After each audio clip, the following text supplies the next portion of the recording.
The year was 1913. Woodrow Wilson was president, and powerful banking interests, who had been trying for years, finally achieved their long-term goal of a silent coup d'etat by taking control of the American government. The first thing they did to accomplish their takeover was convince Secretary of State Philander Knox to lie to the American people and tell them that the 16th Amendment, the Income Tax Amendment, had been legally ratified by the states when it was not. The bankers knew that this tax would ultimately end up in their pockets. Because of this fraud, the American people were led to believe there was now a tax on their labor. Congress and the President are completely aware of this fraud, and it was even cited in a recent court case.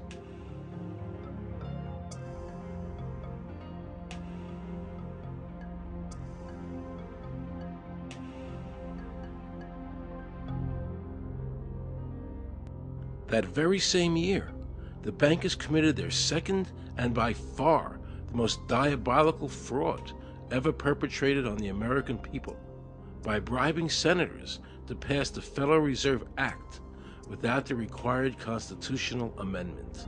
All in favor, say aye.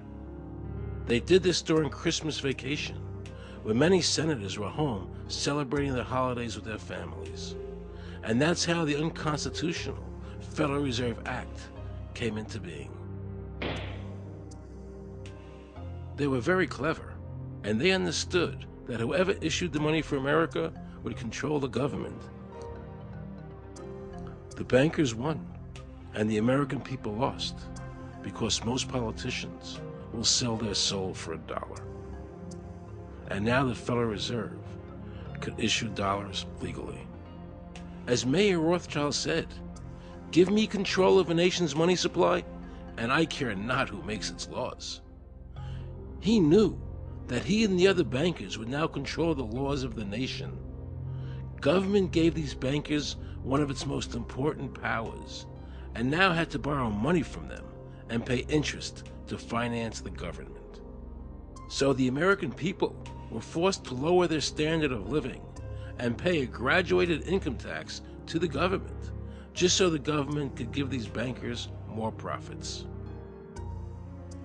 President Woodrow Wilson, who signed the Federal Reserve Act into law, later said, in regret, "I am a most unhappy man. I have unwittingly ruined my country. A great industrial nation is now controlled by its system of credit.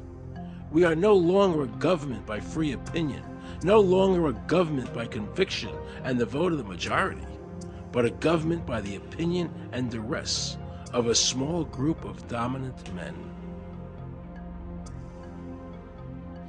The Federal Reserve was created by Congress in 1913, and it was entrusted with the power granted originally to the Congress by the U.S. Constitution to coin money and regulate the value thereof.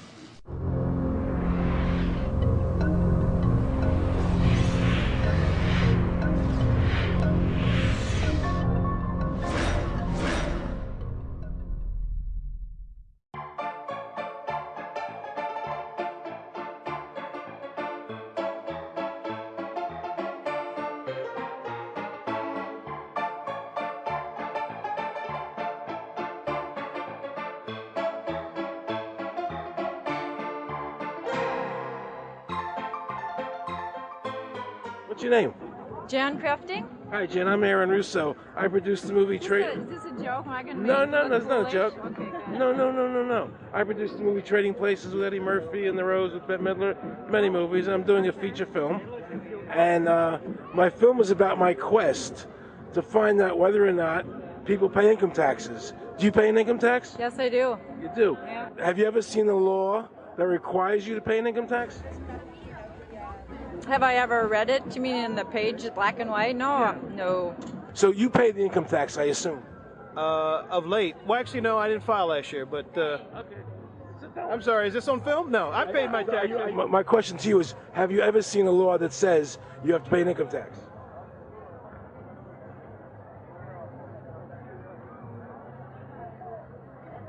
The law is that guy that wears that badge and a gun. That's the one that puts you in jail. That's the law. Actually, I can't stand the IRS. They're evil. Do you have any fear of the IRS? Not really, because I'm Canadian. I think it's actually unconstitutional, is what I've heard. Right. But to avoid any hassle, I pay it. If there was no law and I wasn't afraid of them coming and taking me to jail, absolutely, I wouldn't pay taxes. Okay, then no, I wouldn't pay income taxes. It's a no-brainer. You wouldn't pay it. I wouldn't pay it. Why would anybody? Because that's what they tell us we must do, else we're bad Americans. Would you pay it? No. Would you pay it? No. Why would you pay taxes if you don't have to? The income tax is not legal because it would be a direct tax and it is not apportioned as the Constitution demands. If it's against the Constitution, then why are we doing it?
I really expected that, of course, there's a law that you can point to in the law book, the code, that requires you to file a tax return. Of course there is.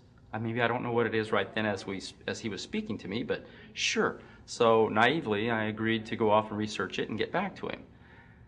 3.5 months later, I was at that point where I couldn't find the statute that clearly made a person liable, at least not me and most people I know. And I had no choice in my mind except to resign. I had to leave the IRS because I presented evidence that I had accumulated indicating that the agency was violating the law and violating people's rights. And I asked the agency for a response to my sincere concerns. And the answer I got was that they would not respond to my concerns and that they would provide me with the paperwork necessary to tender my resignation. But We the People Foundation for Constitutional Education put a full-page ad in the USA Today on July 7, 2000. And within the body of that ad was a $50,000 challenge for anyone that could show the law. And to me, $50,000 is a lot of money. So I went after that and did the research based on the fact that I thought, let's put this baby to bed. I'm hearing all these rumors. I'm going to kill 2 birds with 1 stone. I'll answer these people's questions that are asking me, and then I'll win this $50,000. And, based on the research that I did throughout the year 2000 and that I'm still doing, I have not found that law. I've asked Congress, we've asked a lot of people in the IRS commissioners, helpers. They can't answer, because if they answer, the American people are going to know that this whole thing is a fraud. I was surprised to hear these highly trained and decorated IRS agents telling me there was no law requiring American citizens to file a 1040 or to pay an income tax on their labor. I haven't filed an federal income tax return since I left. I have not filed a tax return since 1999. Approximately 67 million people don't file an income tax return. I made a decision to go to Washington so I could attend the We the People Foundation press conference. They were going to serve a class action lawsuit on the IRS, signed by over 3,000 people, because the IRS has refused to show the law that makes Americans liable to file a 1040 or to pay an income tax on their labor. I was very curious as to why the IRS refused to show the law, as it seems such a simple thing to do. Yet I was skeptical about the Foundation's claims. There had to be a law, right? I mean, we've all been told over and over and over again that we had to pay income taxes. No answers, no taxes. No answers, no taxes. No answers, no taxes. Most people believe that the income tax system is legal and that the revenue from the tax is used in the public interest.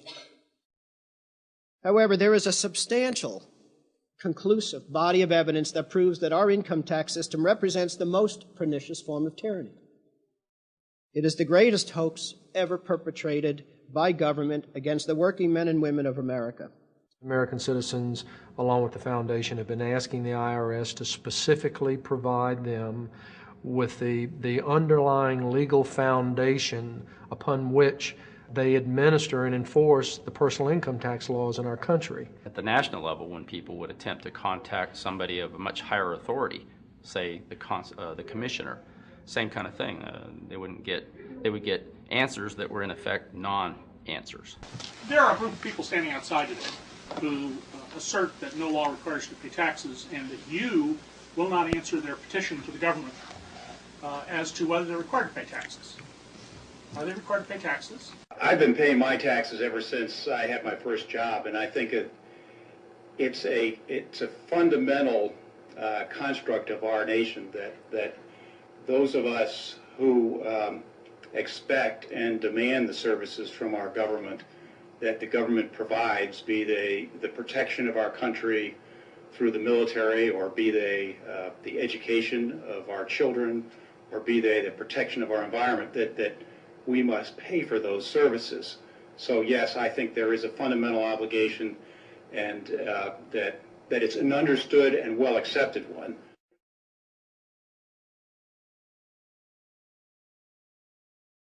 Joe Bannister and I had a meeting in the White House with President Clinton's economic advisor, Jason Furman. He accepted the remonstrance for the president. On June 2nd, I called and spoke with him. His words were, "We have decided that the issue of the legality of the income tax is not a high priority matter for the White House, and we will not be participating in any conference on the subject."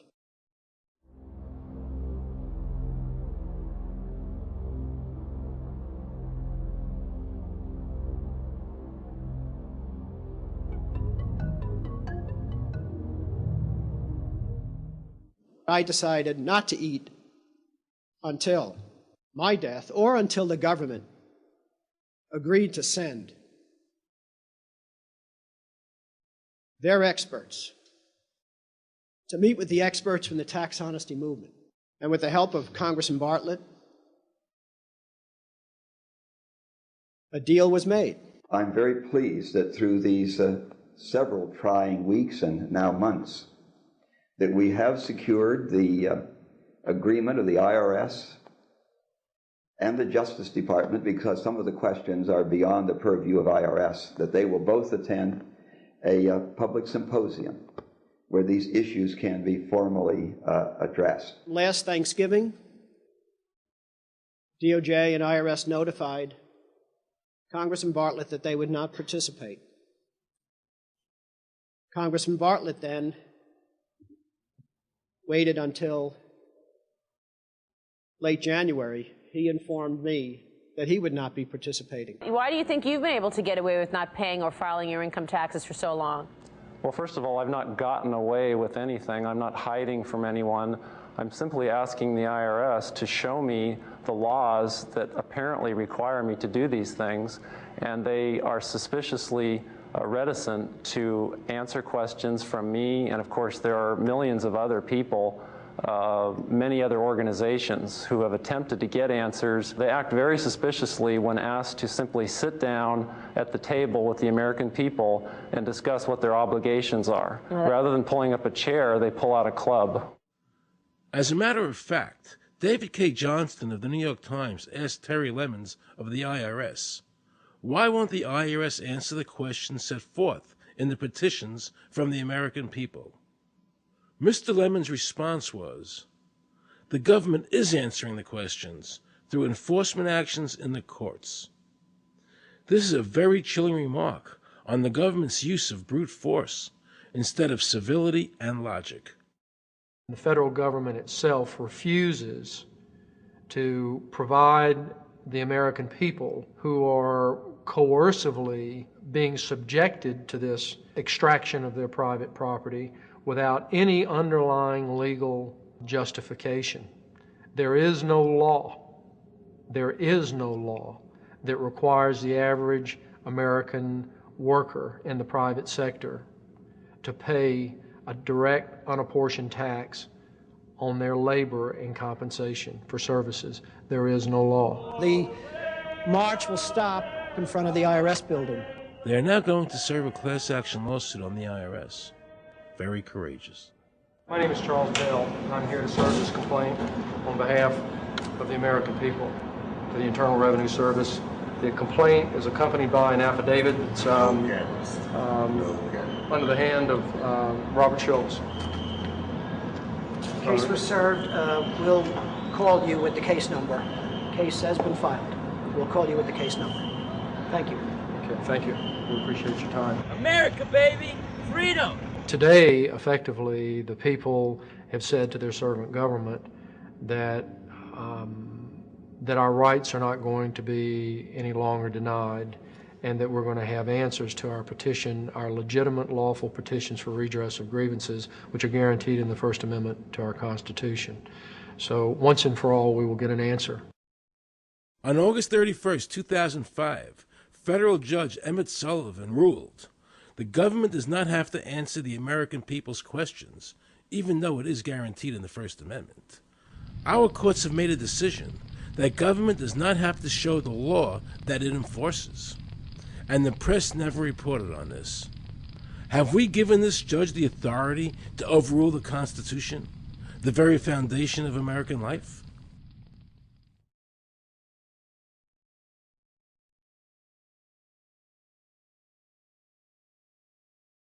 I believe that in both spirit and substance, our tax system has come to be un-American.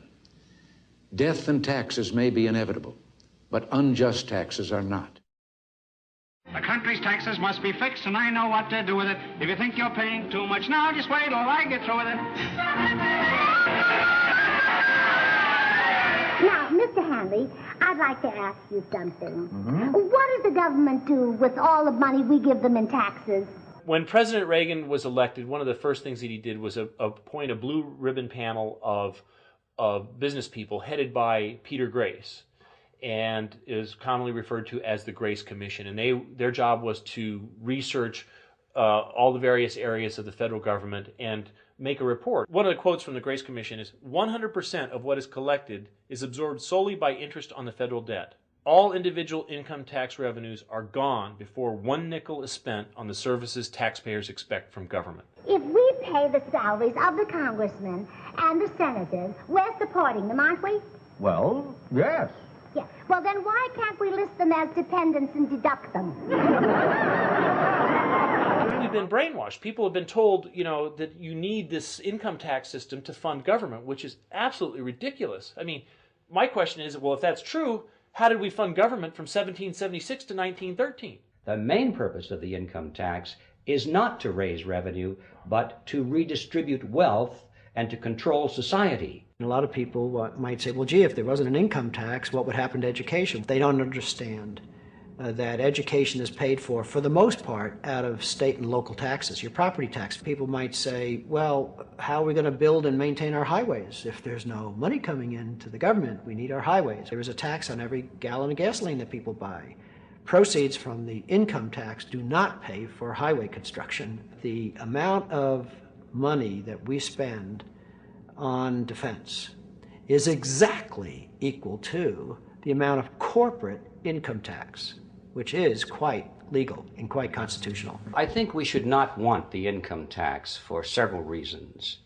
One is that it is the instrument of totalitarianism. It is the means by which the government can manipulate people and put you into a condition of servitude. Every year you give the federal government a form that says, here's how all my money worked.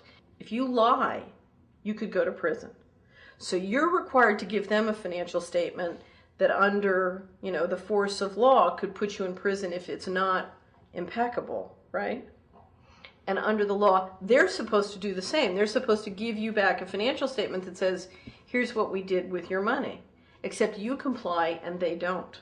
In fiscal 99, the Department of Defense had 1.1 trillion of undocumentable adjustments.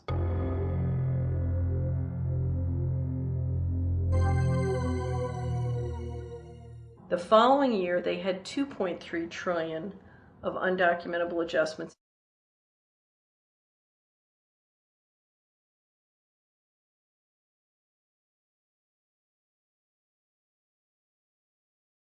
I decided to call the IRS. I spoke to Anthony Burke in Media Relations. He was very nice to me, and I explained to him that I was an award-winning film producer and that I was doing a documentary on the IRS. He seemed a bit stunned by this, then explained to me that Commissioner Everson nor anybody else would go on film to discuss the income tax. But he did say he would call me back. I thanked him for that, but I couldn't help wondering, why was the government making it so difficult for people to see the law? So I decided to bring my crew down to the IRS building to see if I could find some employees to interview.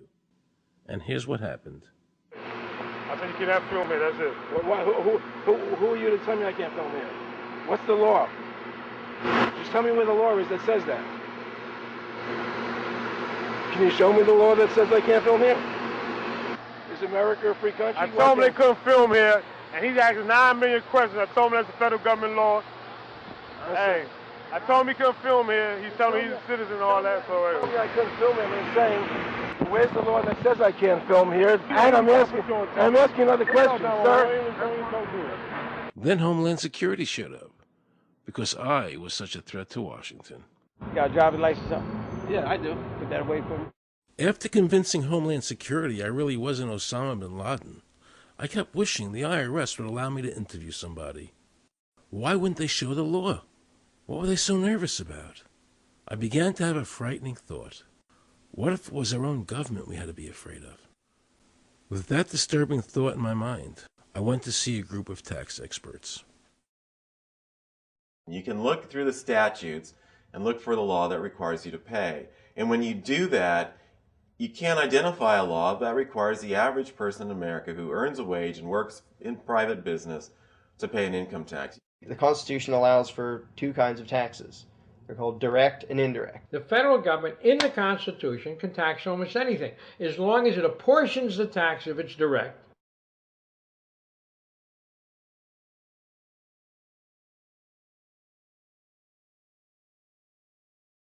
The indirect tax is, for example, an excise tax. I can avoid the excise tax on gasoline. I can choose to ride my bicycle. I can avoid the excise tax on tobacco. I can choose not to smoke, or I can grow my own tobacco.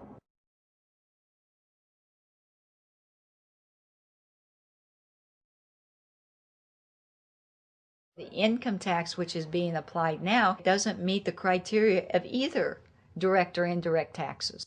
The IRS claims that in 1913, the 16th Amendment, the Income Tax Amendment, allowed the government a third form of taxation. What was the Supreme Court's ruling on that? The Supreme Court in the case of Stanton versus Baltic Mining. I mean, what could be clearer than this? The provisions of the 16th Amendment conferred no new power of taxation. The Russo case also said that the 16th Amendment did not impose any new taxes and did not change any of the taxing restrictions of the Constitution. There were also several other major Supreme Court cases in that same period from 1916 up until about 1923. Stratton Independence versus Hobart, Southern Pacific versus Lowe, Bowers versus Curbo Empire, Burnett versus Harmel, Doyle versus Mitchell. It's actually very simple. Congress tried to enact an income tax in 1894. The Supreme Court said that's unconstitutional. When the Supreme Court says something is unconstitutional, it's unconstitutional. They tried again in 1913, and the Supreme Court said the 16th Amendment conferred no new power of taxation. So, if they didn't have it then, and they didn't get it, they don't have it. There is no constitutional basis for a tax on the wages of Americans living and working in the 50 states of the Union. Period. End of argument.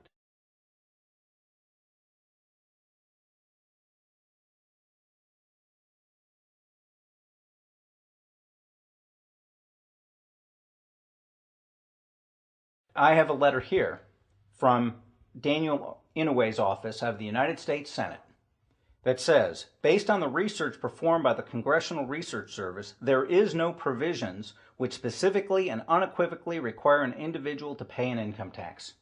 Period. End of story.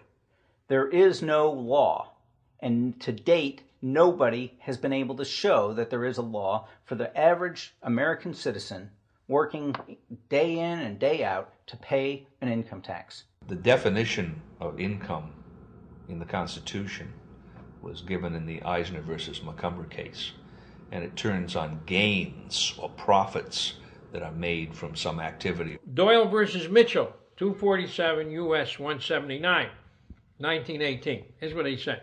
The idea of gain or increase arising from corporate activities. In other words, it doesn't mean wages, it doesn't mean dividends, it doesn't mean alimony. It means a gain or a profit arising from corporate activity.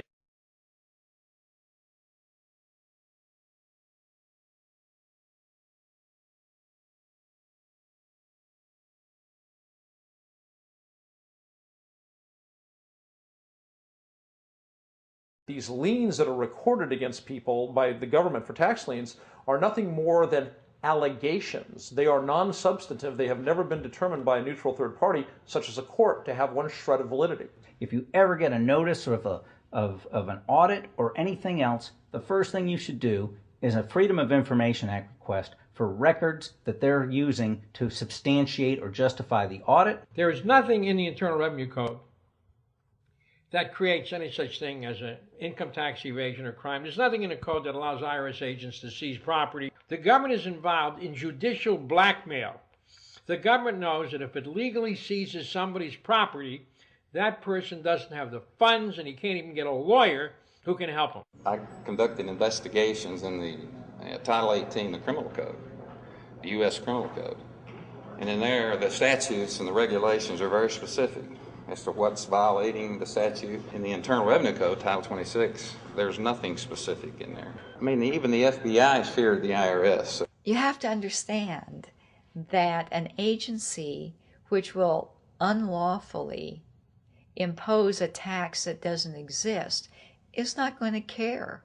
If we, the people, don't know what our rights are, they're not going to tell us. If Americans just learned that the IRS was actually knowingly deceiving them, that would be enough for them to rise up and put a stop to it. This small booklet includes the Constitution of the United States, the Bill of Rights, the Declaration of Independence.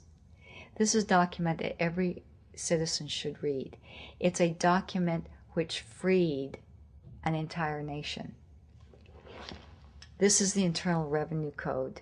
And this document, and the unlawful application of this document by the Internal Revenue Service has enslaved the nation that this document attempted to free. I was very impressed with the people in the tax honesty movement. They weren't kooks. They were highly intelligent, well-researched, and very genuine. I was wondering why I never heard about all these Supreme Court decisions in the media.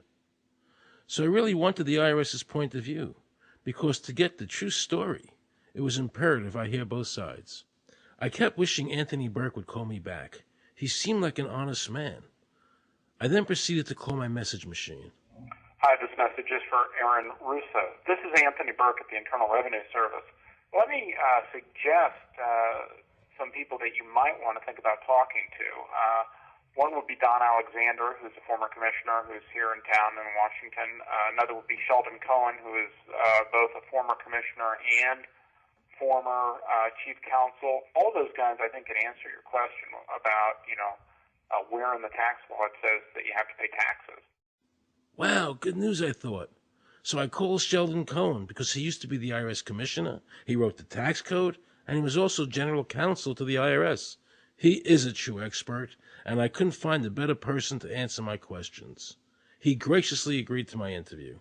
The reason I'm doing this documentary is because there are many people in America today who believe that there's no law that requires them to pay an income tax or file a 1040. And there are many people going to jail for it, fighting over it. The Internal Revenue Code is authorized by the 16th Amendment. I think it should be clarified. I think government should be transparent to the people. Why doesn't the IRS commissioner sit down with them and just explain it in clear English? Why? I don't think they really care. They don't think. I think they're just playing word games. You don't think they're sincere people? You know? No, I don't think they're sincere people. What does voluntary compliance mean? And why does the IRS code say it's voluntary to comply, not mandatory? That's a word euphemism we use. We use voluntary compliance when we talk about traffic signals. Most people at 2 o'clock in the morning, do you stop at a red light? Yeah. Is there a cop there? Sometimes I don't. Well, I do, and most of us do. Most of us do. Right. But that's voluntary compliance. That was a complete perversion of logic.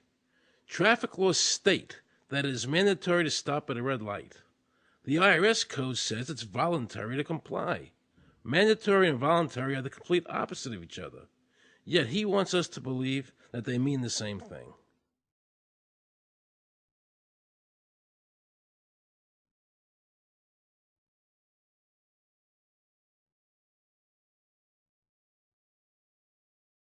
So can the government criminally prosecute somebody of information put on their 1040? Yes. Right, so doesn't that violate the Fifth Amendment?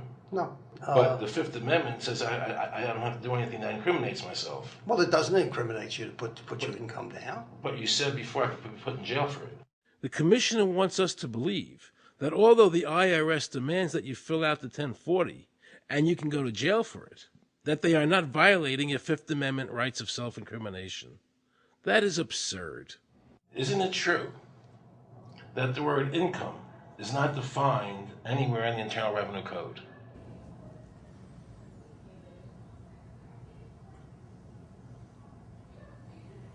The law says that the government has a right to tax income from any source derived. So, but the word income is not defined in the code.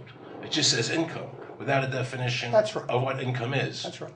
Correct? Yeah. But there are many different kinds of taxes. Well, how can an American citizen know what income is if the code doesn't define it? If they're paying an income because tax... the courts have all defined it. Do you remember what constitutional attorney Edwin Vieira said? The definition of income in the Constitution was given in the Eisner versus Macomber case, and it turns on gains or profits that are made from some activity.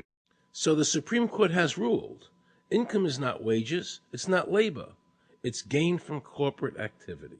I believe that a man's labor is his private property. That's your view, but it's not the law. The Supreme Court's even said your labor is your private property. When I go to work for somebody, it's a trade. It's an even exchange. I do some work, you give me some money.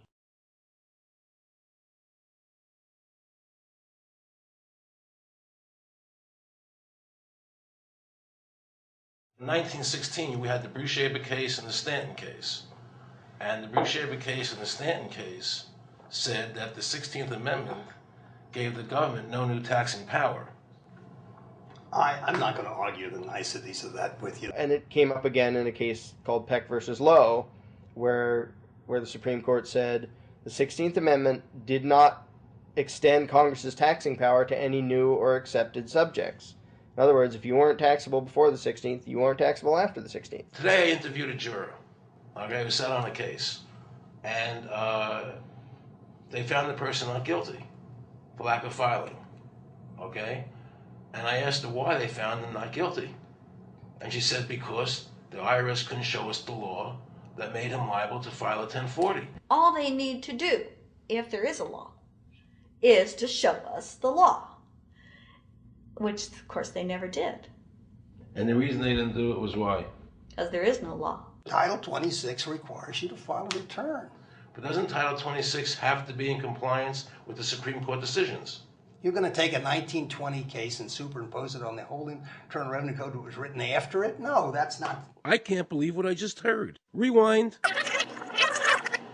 You're going to take a 1920 case and superimpose it on the whole Internal Revenue Code that was written after it? No, that's not. Remember he said earlier the Internal Revenue Code was authorized by the 16th Amendment? The Internal Revenue Code is authorized by the 16th Amendment. Remember, the Supreme Court said the 16th Amendment did not give the government any new taxing power. These decisions have never been overturned. Let's listen further. Can the lower courts overrule the Supreme Court? No. How are they putting people in jail today for not paying a tax on their labor when the Supreme Court said they don't have to? Doesn't the IRS code have to be in compliance with the Supreme Court? That's my big question. This is a waste of time. Well, because whatever I say, you're not going to believe. He's right. I don't believe him. And neither should you. He wants us to believe we should obey the IRS code, which is being enforced in violation of the many Supreme Court decisions. If the Supreme Court made a decision... Thank you, Aaron. I think we're finished. I'm sorry, Mr. Cohen, you're doing that. Well, I'm sorry that you constantly re-argue the point. You're liable because the law says that you're liable, and the courts say the law says you're liable, and that's why you're liable. You see, he's talking about the lower courts, who are not in compliance with the Supreme Court, as they have to be. Doesn't the court have to be in compliance with the Supreme Court? The Supreme Court has so held. Where? You caught me unprepared. I'll come back. Well, I don't want to do that. But let me ask you a hypothetical question. No. You're making silly arguments here. Why is the Supreme Court decision a silly argument? Well, because it's inapplicable. That made my heart stop. He just said Supreme Court decisions do not apply to the IRS. That's the behavior you would expect from a totalitarian country, maybe China or Russia or Cuba, not from America. They're just making up the law as they go along. Now I knew the tax honesty movement was right. The IRS thrives on intimidation and fear, not by law. It's no different than a criminal protection racket, using force to extract your money from you. Then the former IRS commissioner, now working at a prestigious Washington law firm, threatens me. Watch. Aaron, you understand Yiddish. Cornish to helfen. For those of you who don't understand Yiddish, that means nothing will help you. Now it all became clear. I understood why the IRS wouldn't go on camera and talk about where the law was. I understood why all the senators I called refused to be interviewed. There is no law. And now you know what our political leaders and the courts have known for decades and have tried to cover up. The United States Constitution strictly forbids a direct, unapportioned tax on the wages and salaries of American citizens. The United States Supreme Court has consistently ruled that the income tax is a tax on profits and gains, not on labor and wages. On behalf of the American people, I challenge the IRS to show me a statute that allows a direct, unapportioned tax on the wages and labor of the American people. And if I'm wrong, I will give my most humble apologies to the IRS. If the IRS is wrong, and there is no law, then every person who's been jailed should be let out of jail immediately, and any assets seized should be returned to their rightful owners. If this is a nation of laws and a free country, then the IRS should show the law to the American people. I felt an overwhelming need to understand why juries were finding innocent people guilty of not filing a tax return when there was no law requiring them to do so. So I went to talk to Marcy Brooks, a juror who used her common sense and did not allow the judge to railroad the jury into a guilty verdict.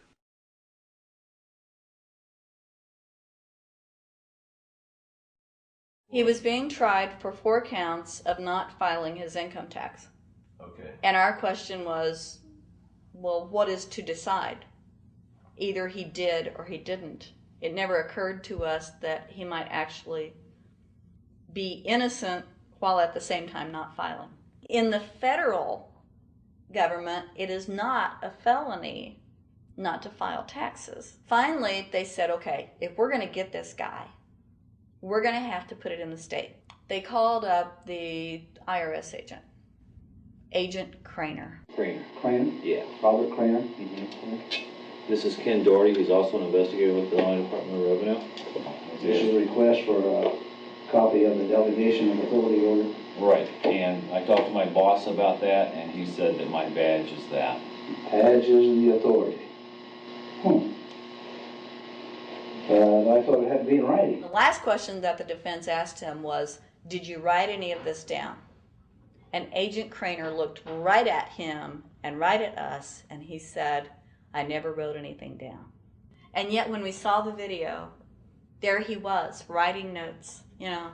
And so I'm thinking, okay, at this point, the judge is supposed to say, "Agent Craner, it is clear that you have committed perjury." It wasn't even noticed. It finally came to the climax. Mr. Harrell looked right at the prosecutor, and he said, "I will tell you the same thing I have told over and over again to government officials. You show me the law that requires me to file a tax return, and I'll be glad to do it." And again, I ask, under what is the requirement that you claim I'm required to do these things? And the requirement under the regulations is what section? My question to you is, what particular act are we discussing here that I am liable to do these things that you claim I'm liable to do? Your exact question would be again? Okay, what is the section that what? But I guess I'm still not understanding your question, Mr. Harrell. Well, you must be familiar with what that you have the police powers to enforce. Yes. The prosecutor absolutely ignored him. And he started slandering Mr. Harrell. Just started attacking his character. They're calling us tax cheats, they're calling us fanatics, they're calling us weirdos. I don't care what you call me, but I have one question. Where is the law? Show me the law. They can't let this turn into a rational debate, because if they do, they lose it. So they have to insult people and say it's frivolous. We felt like that there was an overall arrogance and that they were railroading Mr. Harrell and wanting us to participate. Judge Coogan, he looked right at us and he said, "I will instruct the jury according to the law." We were sent to deliberation. The judge promised us that he would give us the law. And we looked and we looked and it was not there. We wrote a note to the judge asking for a copy of the law. 10 minutes later, we get a note back. "You have everything you need." But there was no law. And he had promised us. At that point, I felt betrayed. I felt like this man promised us the law, and that's what this whole thing is about, the law. We request it, and he still denies us the law. And the reason they didn't do it was why? Because there is no law. Remember, we're talking about the Illinois state law here, okay, which is a law in Illinois. So we got out that law, and we read it several times, and I said, "Okay, wait, you know, because they kept saying, but this is a law in Illinois." And I said, "Look at the beginning of it. It says, anyone required to file a federal income tax return is required to file an Illinois tax return." I said, if it is true that he's not required to file a federal return, then that nullifies the Illinois law. Two people, they kept saying, "But he's going to get by with it." And I said, what is he getting by with but his rights? If there is no law, he's not breaking a law. He's just standing on his rights. Are we going to deny him that? That's when this one juror sat back and kind of rolled his eyes and he said, "You mean we don't have to pay taxes?"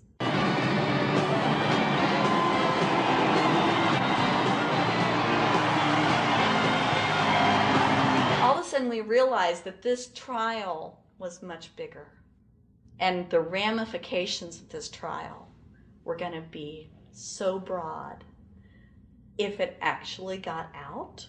I mean, it's like we had just discovered this great government secret. And so when we came out for the delivering of the verdict, the judge was, I'm sure, even at this point, I'm sure he still thought we would give a guilty verdict. And the reason I say that is because of the look on his face when the first not guilty was read. His face just turned white. I mean, it's like, I don't believe this. The second time, you could hear people out in the audience, just in the courtroom, just going, wow, and the judge is just getting red in the face. I mean, he was just livid. And the judge got up and left.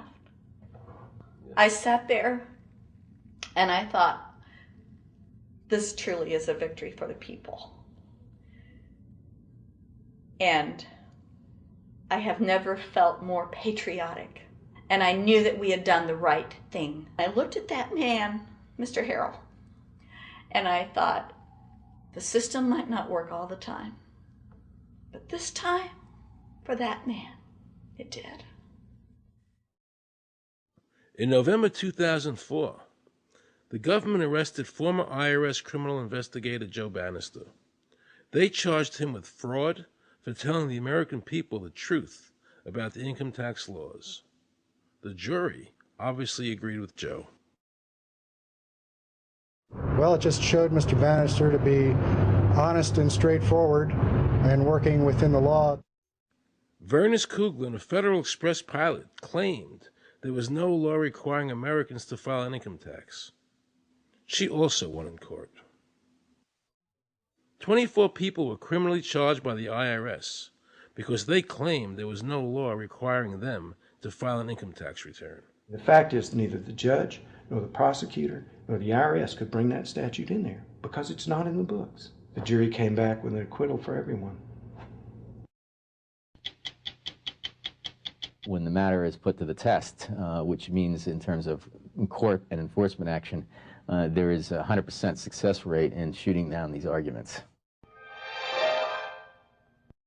The mafia has a code and they follow it, and it's a code of honor. But the IRS has no code of honor.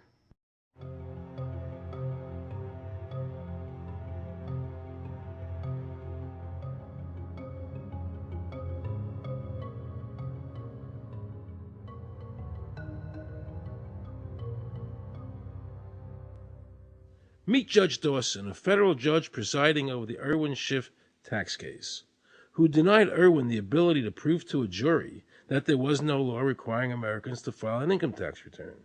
He denied Irwin the right to prove to a jury there was no law by stating, "I will not allow the law in my courtroom." But the judge made sure the government never had to show the law as written by telling the jury, "You must follow the law as I give it to you." Nobody can know what the law is because the law is what the judges say the law is. The lower courts today will not allow people, especially in tax cases, to bring in Supreme Court decisions as their evidence.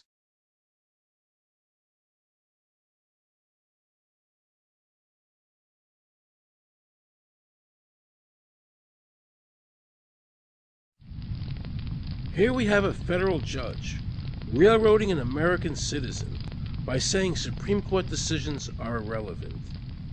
And again, nothing from the press defending our freedoms.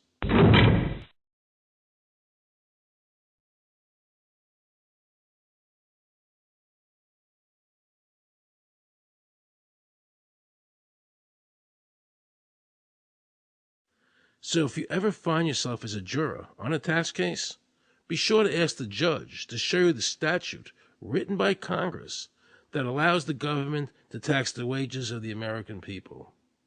If the judge can't show you the law, then how can you possibly, in good conscience, convict someone and destroy their life?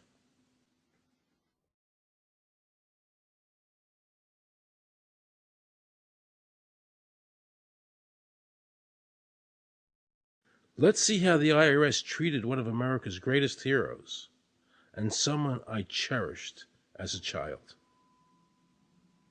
Joe Louis was an American icon. Victorious in his first 27 fights, the Brown Bomber quickly rose to heavyweight champion of the world.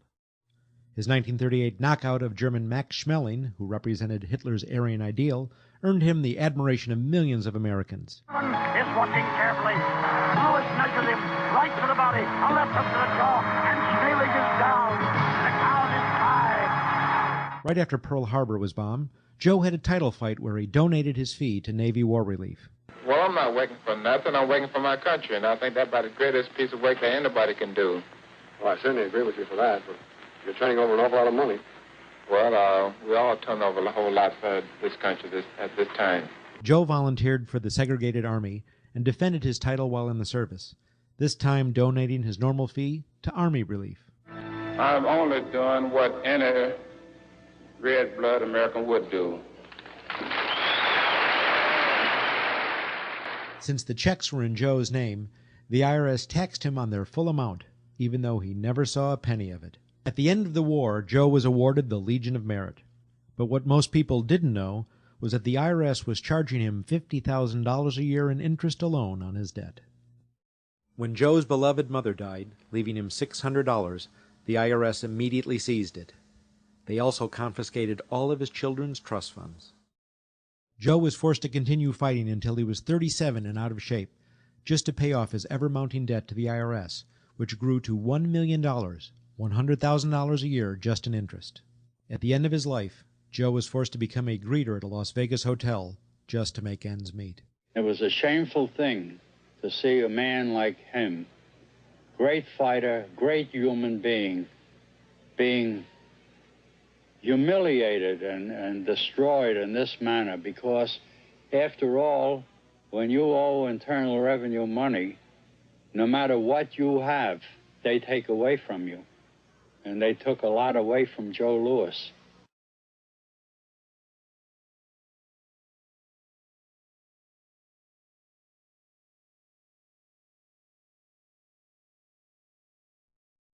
I made a decision to drive to Virginia Beach from Washington because I had heard stories about two law-abiding families who had been brutalized by the IRS. They were falsely accused by their bookkeeper of being drug smugglers and tax cheats. And incredibly to me, without any investigation, the IRS proceeded to raid their place of business and their homes, even though they had done absolutely nothing wrong. On Saturday morning, 4 different raiding parties proceeded to raid 4 locations on a Saturday, the day before Easter. I was the manager on duty, and I was up in the deli, and people came through the door. How many came in the door? Maybe about 15 or 20 people. 15 to 20 Yeah. armed agents. With dogs, with guns. They made me get everybody they went in the kitchen, they went in the deli, they went all over the whole restaurant, told all the customers, took forks out of their hands while they were eating their breakfast, and told them they had to leave. I got the frantic call from Edie, and she said, something wrong. So anyway, I jump out of bed, and I immediately run to the shower. I'm in the shower, and the next thing I know, I hear my son yelling, "Dad!" I went like this, and boom, I'm slammed against the door, and I fall down with the gun in my head. And they're like, "Where's Scotty Miller?" And I'm like, "Dad!" That's all I'm doing is yelling. I'm scared, frightened to death. And then the next thing I hear is Mr. Miller, the shower curtain is jerked back. I've got a gun pointing at my head. Hold it right there. The screams from the little girls who were at a pajama party with my daughter. There was 4 little girls there with my daughter. Of course, mayhem. There were about 3 men in my bedroom with huge guns. He followed us and wanted to watch us get dressed, and I tried to shut the door, and he puts his foot in the door, like he's going to sit there and watch us change our clothes. And I was like, excuse me, no. My neighbors now are all standing out. Were you still naked? Well, they handed me a towel at that point. I had a towel wrapped around me. Did the towel fit? No, hardly. Hardly. At this point, they were talking about weapons, and, I mean, it's crazy. I mean, they're looking everywhere, going through all my drawers. And I reached for my underwear drawer to get some underwear. They said, "Don't touch anything." Boom. They're locking their guns up. They said, "Hold it right there. Don't move around. Don't move." And I'm going, whoa. I said, "I'd just like to get some underwear on here, I said, I got women standing here. They keep everything. How did you conduct your business if the IRS took everything? We had to do it out of a shoebox so we could keep going because we requested these things, and I'm told that the government's really not, once they do raid and so forth, they're supposed to at least let you, until you're charged with something, continue your business. This wasn't the case. They kept everything. So you were never even charged? Absolutely not. Charged with what? And when you speak IRS, the whole world shrivels up. The The whole world gets fearful to a point where let's not talk about it. I testified in front of Congress. I would like to know why this dark entity known as the IRS has come into my life and refused to leave. I raised my children with a zero tolerance for dishonesty. And now they must hear allegations that I am a major drug dealer and a tax cheat? A lot of people out there being abused, and a lot of people saying, look, I'll pay it. Just go away. Just go away. When all that happened, we had to file bankruptcy. We had cars taken away from us, kept my daughter from going to college. Do they ever think about the lives that they just destroyed? They think about the ruination of homes and property? No. In this case, we would have never thought this could happen to us. We've never done anything wrong. How can this happen in America when, in my case, personally, I thought that I was doing everything right? I've served my country. I've been to college. At least I've done something in my life. I got a speeding ticket one time. I paid my taxes for 40, 50 years, whatever it was. I've never been audited. What happened here? I had this really uncomfortable feeling in the pit of my stomach as I was thinking to myself, how did America transform itself from being a truly free country with a servant government where our individual rights were protected by our Constitution to being a country that talked about being free but really wasn't? The change started when the Federal Reserve came into existence and America adopted one of the major planks of the Communist Manifesto by bringing to America this central bank. The very same people that backed the Federal Reserve System also backed the graduated income tax, a second plank from the Communist Manifesto. Do you know that the Federal Reserve is a private bank and not a government agency? No, I wasn't aware of that. It's a private bank? That would scare me quite a bit. What if you learned that the Federal Reserve makes money off the taxes you pay? How would you feel about that? Angry. Like I'm feeling right now. I would feel cheated by my government. I'd be angry. It kind of sucks. They're pretty much in control of everything. I decided to drive back to Washington to see Dr. Ron Paul. He had been a congressman for over 20 years.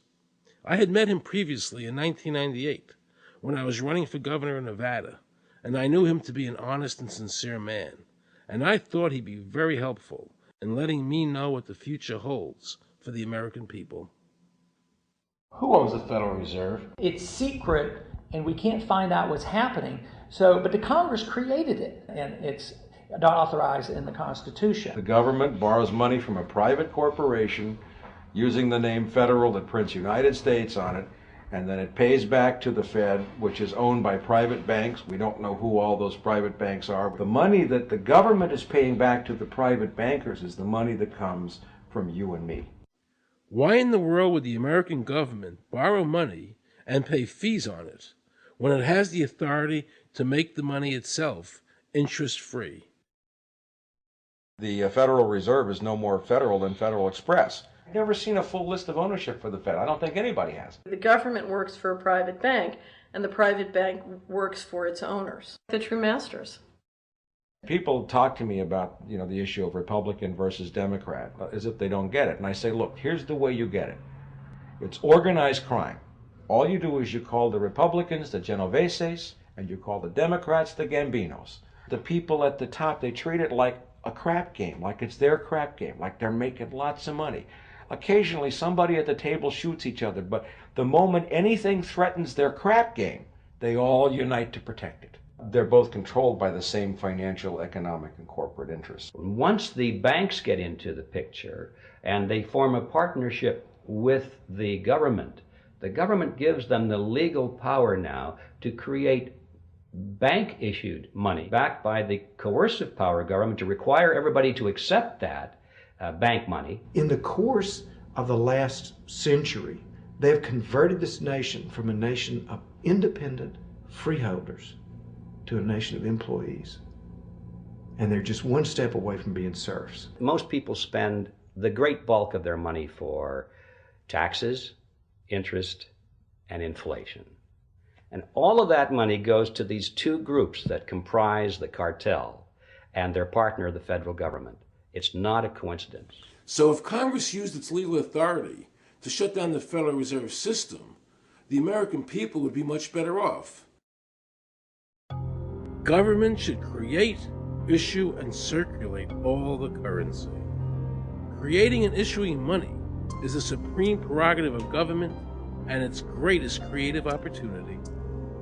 Adopting these principles will save the taxpayers immense sums of interest, and money will cease to be the master and become the servant of humanity. Abraham Lincoln. Young people today are conditioned practically from the cradle on up to think that credit is a wonderful thing. You don't want to damage your credit. You want to do what you can so that you can go to the bank and get a good loan. There are no people who own their own property, who own their own houses, who own their own business, who finance their own business. They're only debtors. The average young person today has no concept that he's being drawn into a web, a trap. Like he's in the feudalist system, only he's going to like it. He's going to think, this is wonderful. I got my new red Corvette, and I'm in debt for the rest of my life, but I'm looking good. A decision was made. Let's get all the debt up, let's move the jobs abroad, and instead of re-engineering your skills, we're going to dumb down America, and so the middle class will disappear. Really what most of the people in this country have become is food for the debt machine. When a person borrows money, it puts a noose around their neck and makes them servant to the lender, which is exactly what the Federal Reserve System is designed to do. And now our Congress, so dominated by the banks, is helping them to entrap people even further by passing new bankruptcy laws, making it more difficult for the people to declare bankruptcy and get a fresh start, while at the same time allowing the banks to charge very high rates of interest. This is the way the Democrats and Republicans, working with the banks, legally enslave the nation. Credit card industry is a huge political contributor. And unfortunately, a certain number of... It just seems so, like I say, just bald. This idea that credit card industry gives a lot of money to the government so they will protect them even to the just abject disinterest of their own constituents. That happens kind of a lot. The board of directors of the Federal Reserve System is chosen by the president from a list prepared by the bankers themselves. The process of finding a Greenspan replacement is ongoing and is being managed by a small group of people responsible for coming up with a list of nominees. It's important that whomever I pick is viewed as an independent person from politics. If the American people ever allow the banks to control the issuance of their currency, the banks and corporations that will grow up around them will deprive the people of all property until their children wake up homeless on the continent their fathers conquered. Thomas Jefferson.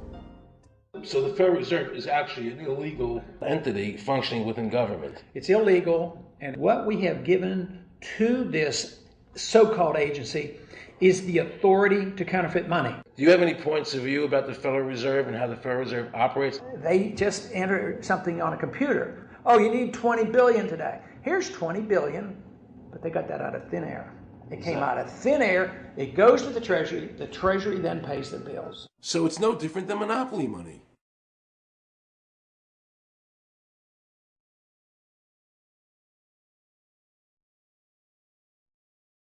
The cost of living is so high today because the Federal Reserve and the federal government have destroyed the purchasing power of the dollar. The dollar today is actually worth about 4 cents, despite the fact that the government, the Federal Reserve, and the media keep telling us that they're protecting the value of the dollar. This is a lie.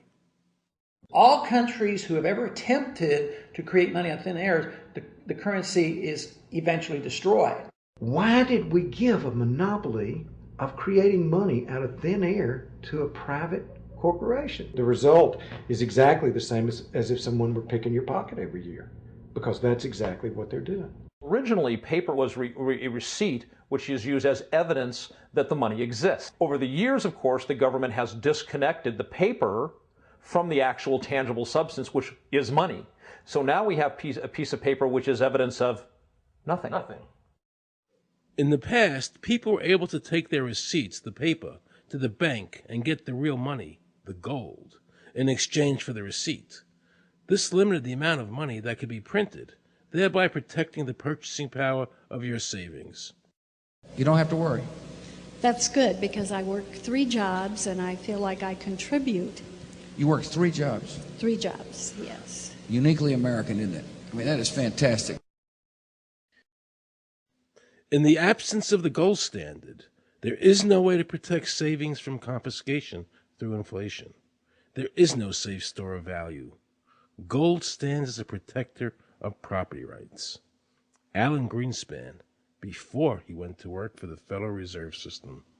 Now Alan Greenspan and the other central bankers want you to believe that the receipt, the paper, is the real money. This is nothing more than sleight of hand. It's a magician's trick.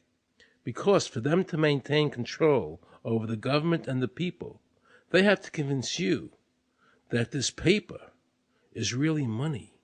Because that is the essence of their power and our powerlessness to maintain control over our own government.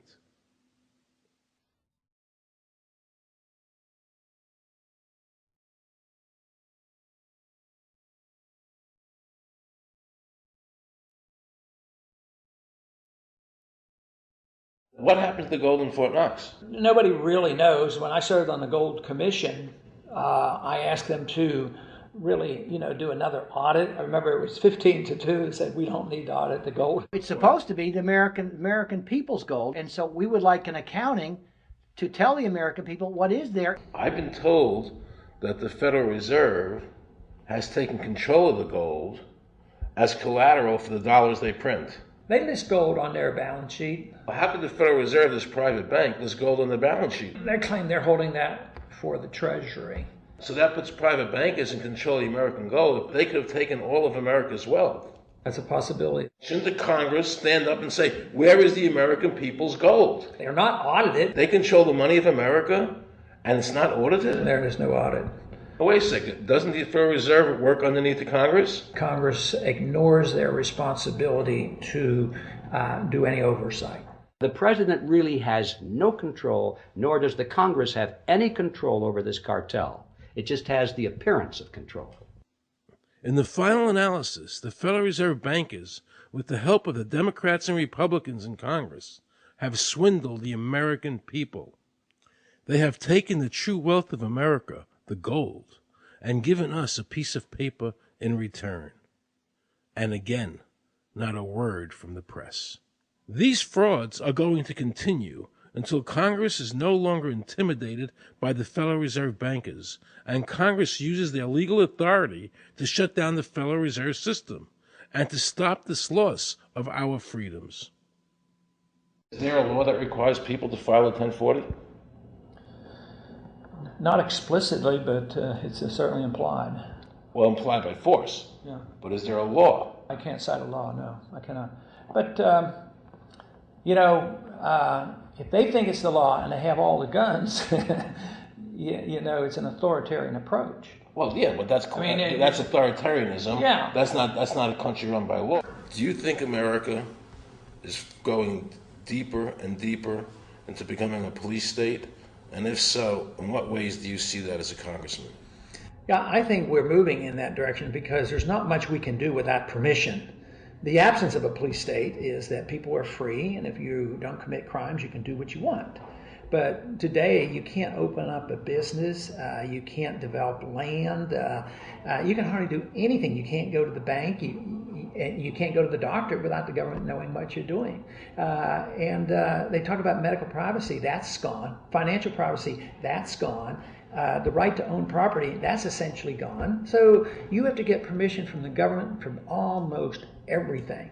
And if that is the definition of a police state, that you can't do anything unless the government gives you permission, we're well on our way. This is something that people eventually, I hope, will get sick and tired of and say, enough is enough. I sincerely believe the banking institutions having the issuing power of money are more dangerous to liberty than standing armies. Thomas Jefferson. You must understand the Federal Reserve is a cartel made up of the major banks in America, and they are the ones that are running the show, not the federal government.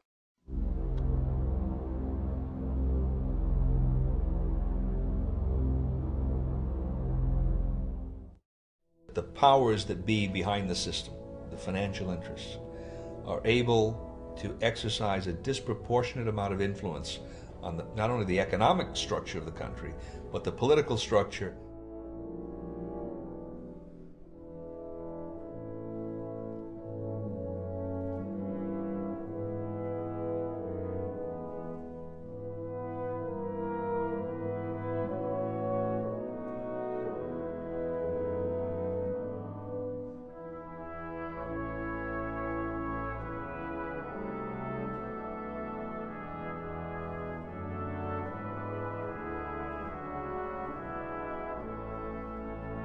This would be like the ultimate reaching of government into our personal health lives, which would be unbelievable. And not even our government, some, bureaucratic, diffuse, multinational, secretive government.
I just want to assure the American people that, one, I've got the authority to do this. American people expect us to protect them and protect their civil liberties. I'm going to do that.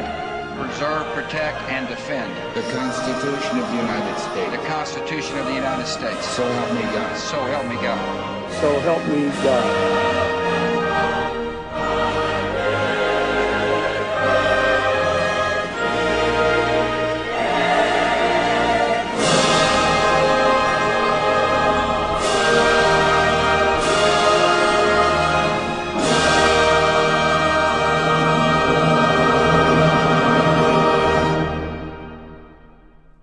What happens if your own government is using more force and more coercion on its own citizens for the purpose of achieving its political ends? Is that government engaged in terrorism?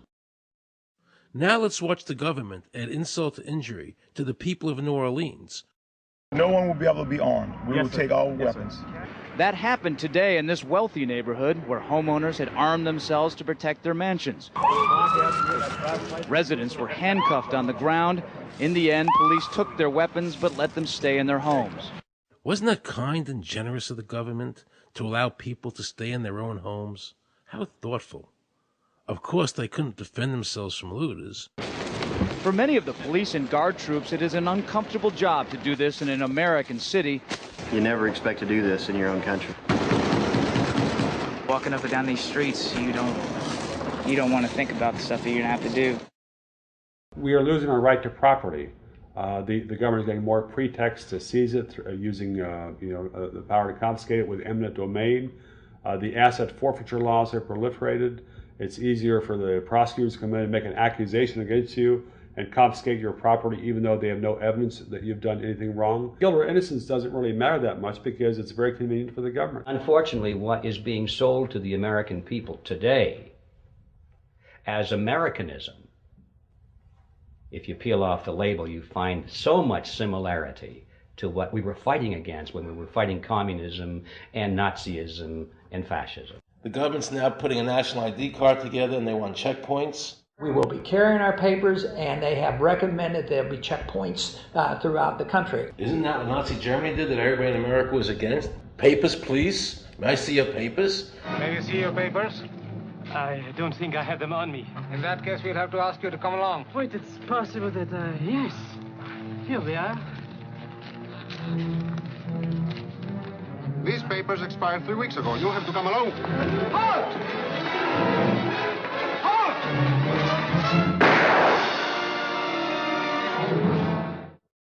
In the new legislation, the national ID card is in it. It takes 3 or 4 pages to describe, and it will be connected with our driver's licenses. The states will be instructed on exactly what they have to do. Social security numbers will be used. Some type of a physical proof, such as fingerprints or retinal prints, have to be on it.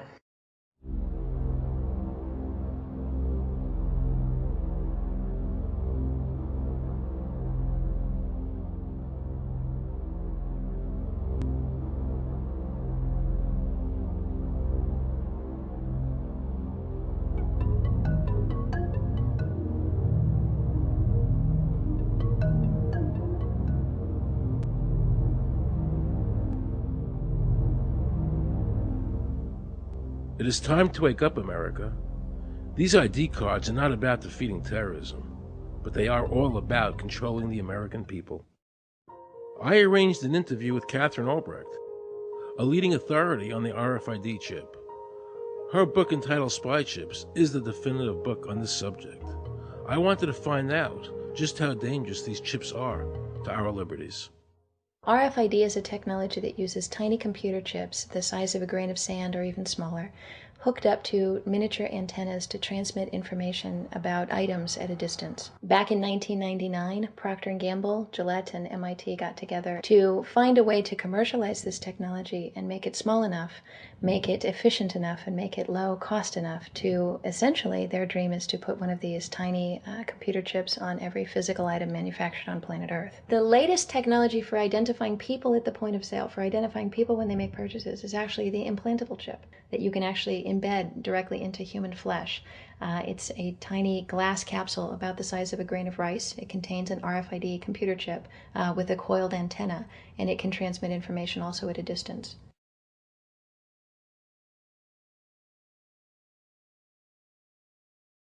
Can a microscopic tag be implanted in a person's body to track his every movement? There's actual discussion about that. You will rule on that, mark my words, before your tenure is over. Homeland Security folks, the Department of Defense, and others have expressed an interest in being able to more closely monitor the U.S. populace. And one way to do that, of course, would be being able to determine who buys what and where they take those things.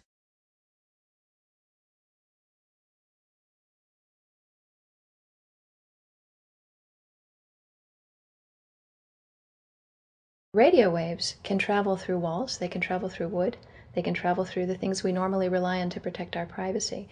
For example, your purse, your backpack, your pocket, anything you're wearing or carrying. Kraft Philadelphia cream cheese has been tagged with RFID and sold to consumers, as have Mach 3 razor products and other Gillette razor products, without the knowledge of the consumer. One of the tiny chips could actually even be the dot on the letter I on the back of the fine print on a package that you purchased. They were talking about having reader devices in every airport, on every bus, on every train, on every port, on every dock. One of the most worrisome applications of RFID are proposals to put them into cash, meaning that you would be able to track every banknote, where it had been, who it had been issued to, and create, in essence, an audit trail.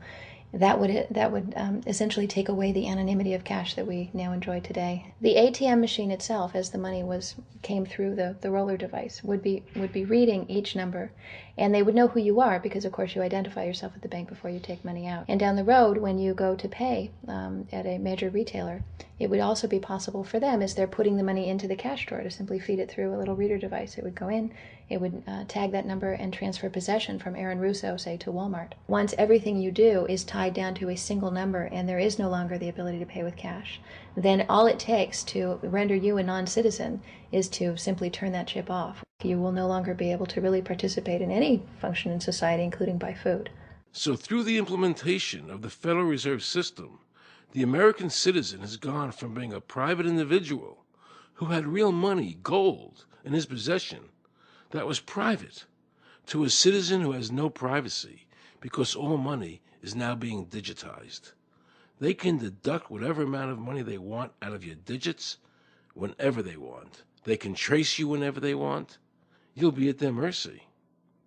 God forbid we allow this to happen in America. This is absolutely Orwellian. I mean, it's talking about Big Brother looking over your shoulder at absolutely everything you do, every purchase you make, every place you go, every company you interact with. All of that would be reported back potentially to the government.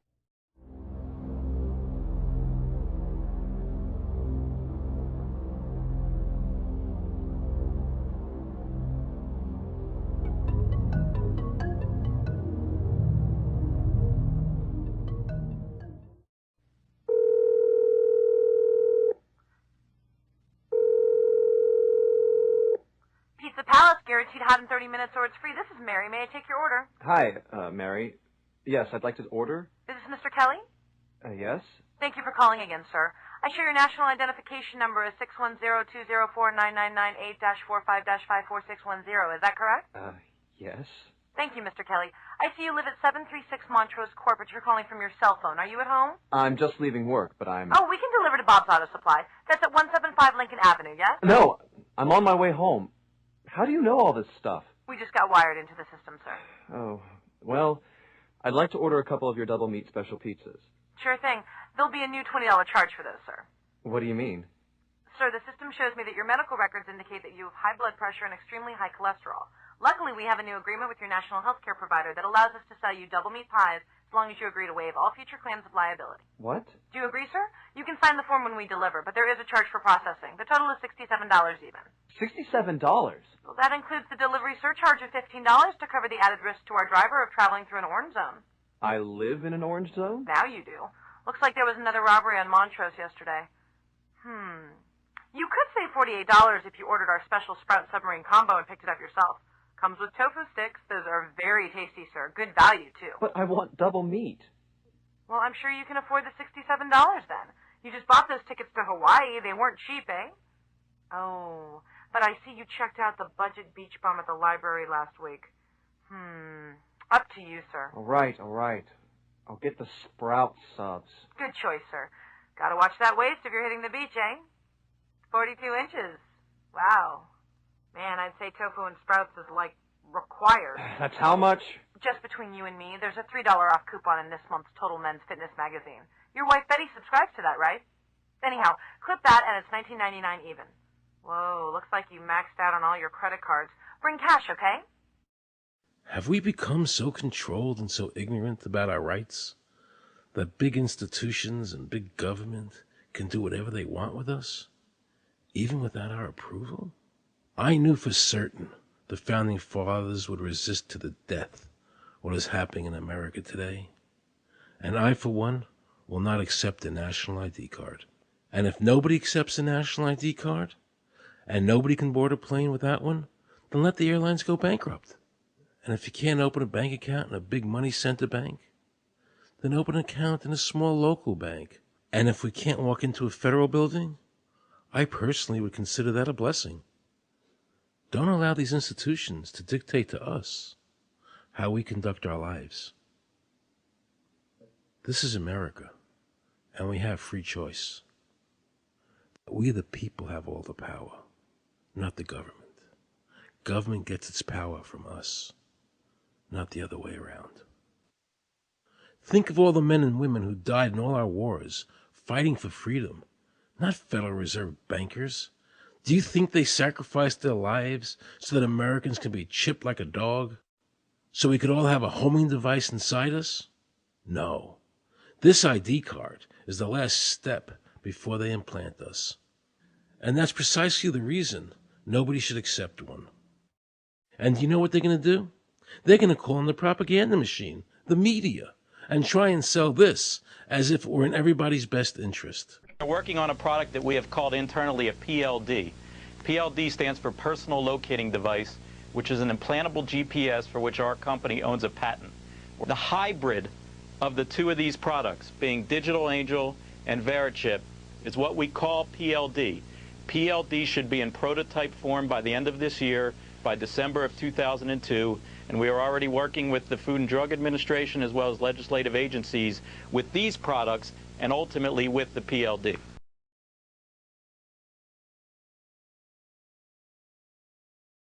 We have a Florida family who are really pioneers in a brave new world. They have volunteered to be the first ever to have microchip identification devices implanted into their body. After 9/11, I was really concerned with the security of my family. I wouldn't mind having something planted permanently in my arm that would identify me. Talk about identification papers. Watch what happens to a woman in Florida whose license was suspended. Get out of the car or I'm going to tase you. The next street off the Seacrest.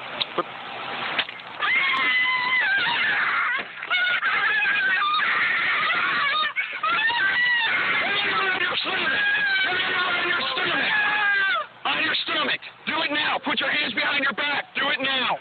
Do it now or you're going to get tased again. Do it now.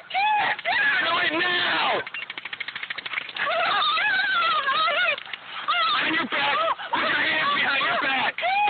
Put your hands behind your back. I can't. Sure you can. Come here. Ow, ow. Oh, got it. You got blood on her. Oh, my God. You tased me and you handcuffed me? Yep, you're under arrest. For what reason? Your license is suspended. All the power is in the people. And to the extent that government becomes alienated from the people, does things that people don't want, power is transferred until you finally come to a police state, totalitarian state, whatever word you want to give it, where the desires of the people really have no consequence. They go out and they vote. Doesn't make any difference which candidate they elect. I'm a programmer. I worked for NASA, worked for ExxonMobil, worked for Department of Transportation. Mr. Curtis, are there programs that can be used to secretly fix elections? Yes. How do you know that to be the case? Because in October of 2000, I wrote a prototype for President Congressman Tom Feeney at the company I worked for in Oviedo, Florida, that did just that. And when you say did just that, it would rig an election? It would flip the vote 51-49 to whoever you wanted it to go to and whichever race you wanted to win. And would that program that you designed be something that elections officials that might be on county boards of elections could detect? They'd never see it. So how would such a program, a secret program that fixes the election, how could it be detected?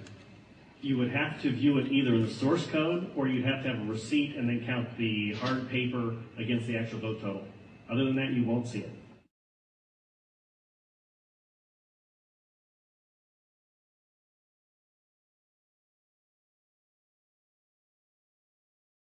Given the availability of such vote rigging software and the testimony that has been given under oath of substantial statistical anomalies and gross differences between exit polling data and the actual tabulated results, do you have an opinion whether or not the Ohio election, presidential election, was hacked? Yes, I would say it was. So in other words, there's absolutely no assurance whatsoever in anything with regard to these machines? Absolutely none.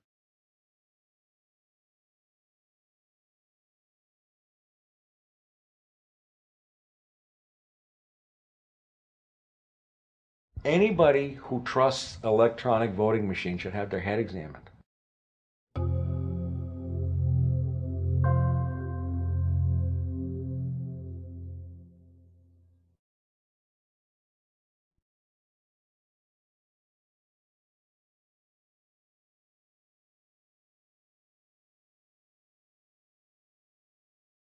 Now we can see a new world coming into view. A world in which there is the very real prospect of a new world order. The New World Order will be built, an end run on national sovereignty, eroding it piece by piece, will accomplish much more than the old-fashioned frontal assault. Council on Foreign Relations. We shall have world government, whether or not we like it. The only question is, whether world government will be achieved by conquest or consent. Paul Warburg, Counsel on Foreign Relations and architect of the Federal Reserve System. There's a group that get together internationally and they sort of play God with our money. You think that's part of what George Bush said was the One World Order? They can't have a new world order only with a world police, military. Right. I think the financial system ultimately is even more important than the guns. The central bankers of the world are working together to create a one world government, a global police state as sinister as anything George Orwell ever wrote about, where every person on the planet Earth will have an RFID chip implanted, where the bankers and the governments can monitor every transaction you make. A chip in everybody would be the universal monetary system par excellence, because there'd be no escape from it, and you'd be totally under the control of those who issue the electronic impulses in that chip. Their strategies are being accomplished through the World Trade Organization, the International Monetary Fund, and the Bank for International Settlements, which is the central bank for all the central banks of the world. Most people don't have a clue that these unelected private bankers actually control the governments of the world. They have financed and profited from every war since World War I without concern for humanity. The war in Iraq is an attempt by the Federal Reserve and their partner, the Bank of England, to control the Middle East and to make it a part of the New World Order. To defend the New World Order, U.S. soldiers will have to kill and die. Arthur Schlesinger, Counselor on Foreign Relations. Military men are just dumb, stupid animals to be used as pawns in foreign policy. Henry Kissinger, Counsel on Foreign Relations. Now let's listen to this quote by Robert Reich, a member of President Clinton's cabinet and one of his most trusted advisors. The dirty little secret is that both houses of Congress are irrelevant. America's domestic policy is now being run by Alan Greenspan and the Federal Reserve. America's foreign policy is now being run by the International Monetary Fund. When the president decides to go to war, he no longer needs a declaration of war from Congress. Dr. Carol Quigley, professor from Georgetown University, who was also President Clinton's mentor, said in his book, Tragedy and Hope, the powers of financial capitalism had a far-reaching aim, nothing less than to create a world system of financial control in private hands, able to dominate the political system of each country and the economy of the world as a whole. And then President Clinton's Deputy Secretary of State, Strobe Talbot, said, in the next century, nations as we know it will be obsolete. All states will recognize a single global authority. All these supposed free trade agreements, NAFTA, GATT, CAFTA, are truly nothing more than the governments of the world and the central banks working together to create a one-world government. They are not free trade. These treaties are government-managed trade, and they are destroying the American worker. Through these treaties, the bankers are actually beginning to control the laws of the world. The fact is that this relationship between the bankers, the government, and the huge multinational corporations is the very reason why the government no longer enforces its immigration laws. The bankers want a one-world government without borders, and the American government is obeying them. If the government was so worried about terrorism, why are they leaving the borders open, but at the same time telling American citizens they need an ID card with an RFID chip?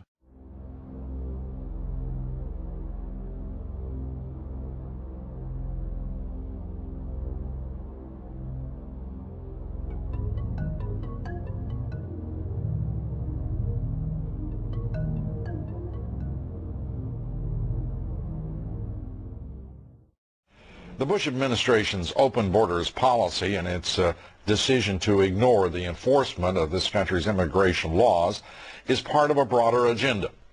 President Bush signed a formal agreement that will end the United States as we know it, and he took the step without approval from either the U.S. Congress or the people of the United States. Bill Tucker reports. The Security and Prosperity Partnership of North America sounds benign, hardly like a policy that critics call NAFTA on steroids. It's a deal that few have even heard of. It's being done again by very few people at the very top on behalf of the investment class, but the working class of people, political officials across our country, from communities, from cities and so forth, they don't know anything about this. Yet it was agreed to by Mexico's President Fox, Canada's Prime Minister Martin, and President Bush in 2005. Administration officials counter their critics by saying everything about SPP is on the White House website. And they say the partnership is not a treaty, but more of an outline of priorities between the United States, Mexico, and Canada. Still, some wonder why there haven't been public discussions about the goals being pursued. You know, I was asked the other day about whether or not I really thought the American people had the stomach to stand up and stop this nonsense, this direction from a group of elites in absolute contravention of our law, of our Constitution, every national value. And I hope, I pray that I'm right when I said yes. But this is beyond belief. Look what happened in Europe. The people that voted down the European Constitution wanting each country to stay sovereign. Yet the private central bankers are pushing the governments forward to make this Constitution happen, even though the people voted against it and clearly do not want a world government nor one European government.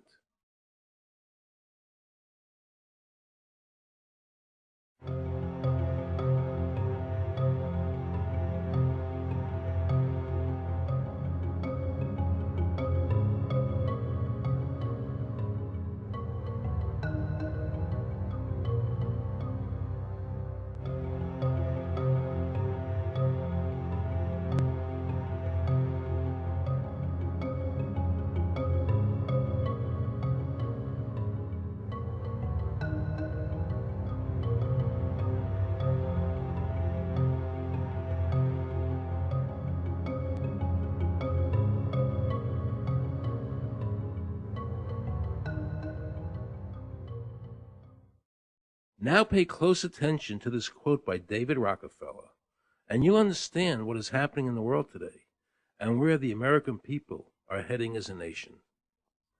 We are grateful to the Washington Post, the New York Times, Time Magazine, and other great publications whose directors have attended our meetings and respected their promises of discretion for almost 40 years.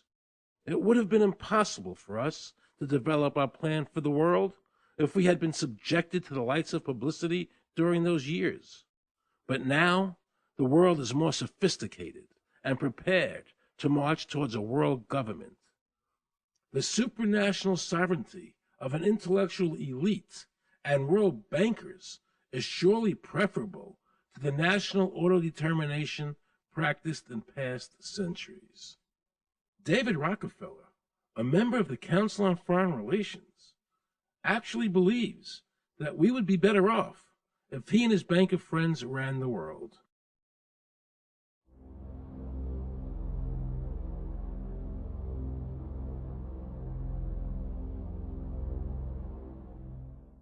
Benito Mussolini had a great quote about fascism. He said that fascism should be called corporatism more properly because it's the perfect merger of power between the corporation and the state.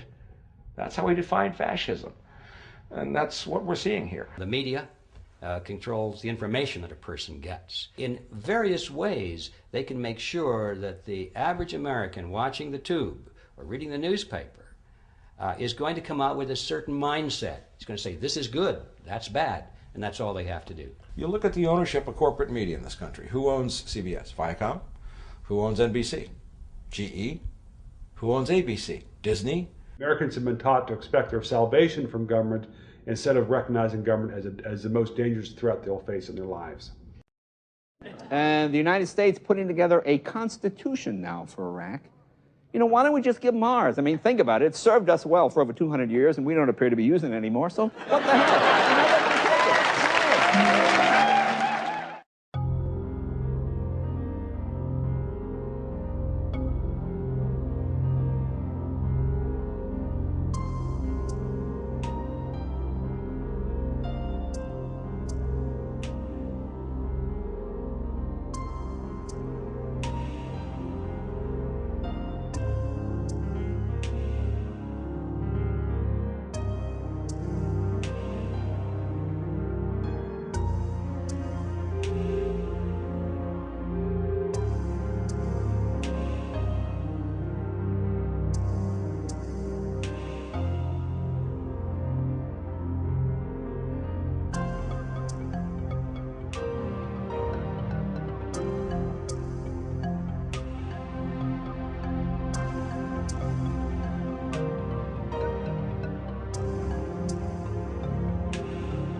I like the old idea where you could do what you thought you could do and what you wanted to do as long as you didn't hurt other people.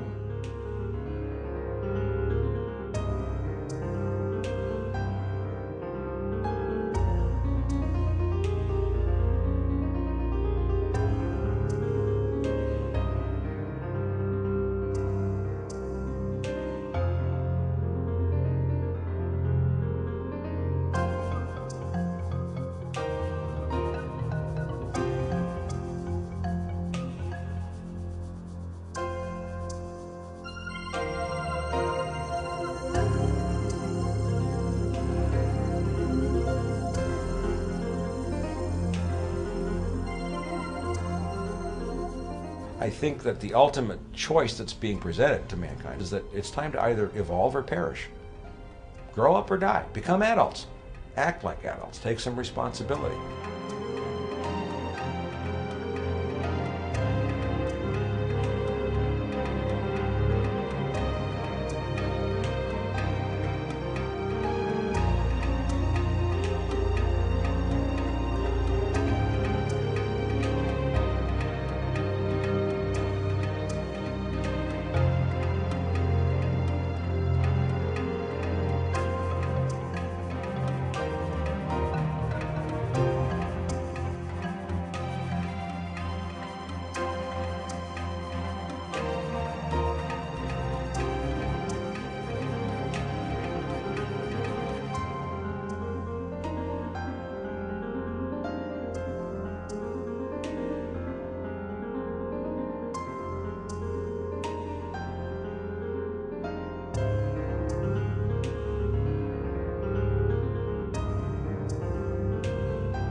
Aaron Russo made America Freedom to Fascism to wake America up. And it's time for us to all stop being simply good Republicans or good Democrats and start being good Americans. Get involved in the process. Civil disobedience is not just our right as Americans, it is demanded of us in the Constitution. It's our duty to confront, challenge, and replace any government that becomes corrupt and whose policies endanger the law of our nation, the United States Constitution. So do the right thing. Stand up now and join the millions who are using America Freedom to Fascism as a powerful activist tool to wake up their fellow citizens. For those that wish to help distribute this movie, you can now take advantage of our new pricing that encourages such activism by purchasing special promotional versions of the DVD, which contain the entire film in its original form for just $1 per disc when you order 100 or more. And no matter how many you buy, the cost to ship in the United States is a flat rate of only $9. Aaron Russo has also recently lowered the authorized Director's Cut DVD to only $10. This DVD is complete in its retail packaging with all of the original extra features and can now be yours for only $10 plus $4.95 domestic shipping and handling.